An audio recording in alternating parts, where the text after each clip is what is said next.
L'erreur la plus dangereuse que Washington pourrait commettre aujourd'hui serait de croire que la Russie est simplement venue rendre hommage à son allié iranien.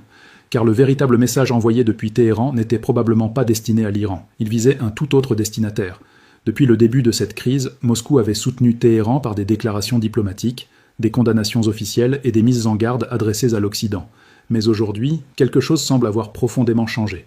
Pour la première fois, la Russie ne parle plus seulement de l'Iran. Elle utilise l'Iran pour envoyer son avertissement le plus direct aux États-Unis. Et lorsqu'une puissance nucléaire modifie soudainement sa manière de communiquer dans une région aussi explosive que le Moyen-Orient, les stratèges savent qu'il ne s'agit jamais d'un simple détail diplomatique. Chaque déplacement est calculé, chaque rencontre est planifiée, chaque image est soigneusement construite. Et surtout, chaque message est envoyé avec un objectif précis. La véritable question n'est donc pas de savoir pourquoi Dmitri Medvedev s'est rendu à Téhéran. La véritable question est beaucoup plus inquiétante. Pourquoi Vladimir Poutine a-t-il estimé que le moment était venu d'envoyer un signal aussi visible, aussi public et aussi direct à Washington ? Car si Moscou considère désormais que les avertissements diplomatiques traditionnels ne suffisent plus, alors nous pourrions être en train d'assister au début d'une nouvelle phase stratégique dont les conséquences dépasseraient largement les frontières de l'Iran. Et dans les grandes crises internationales, les changements les plus dangereux commencent rarement par des missiles. Ils commencent lorsque les grandes puissances cessent de communiquer comme avant. Et c'est précisément ce que nous allons décrypter aujourd'hui. Le véritable pouvoir d'une grande puissance ne se mesure pas uniquement à la taille de son armée, à son arsenal nucléaire ou à ses capacités économiques.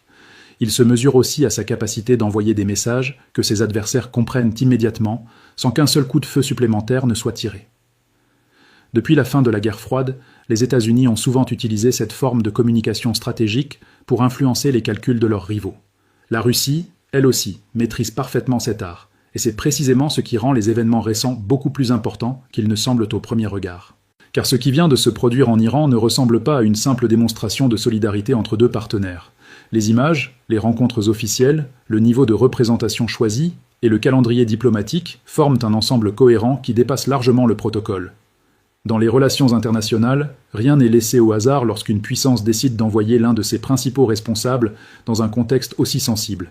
Chaque détail est pensé pour être observé, interprété et analysé par ceux auxquels le message est réellement destiné. Beaucoup d'observateurs concentrent naturellement leur attention sur les déclarations publiques. Pourtant, les diplomates expérimentés savent qu'elles ne constituent très souvent qu'une partie du langage utilisé entre les États. Les gestes comptent parfois davantage que les mots. Une poignée de main, une présence officielle, une absence remarquée ou le choix d'un représentant peuvent révéler des intentions stratégiques bien plus profondes qu'un discours prononcé devant les caméras.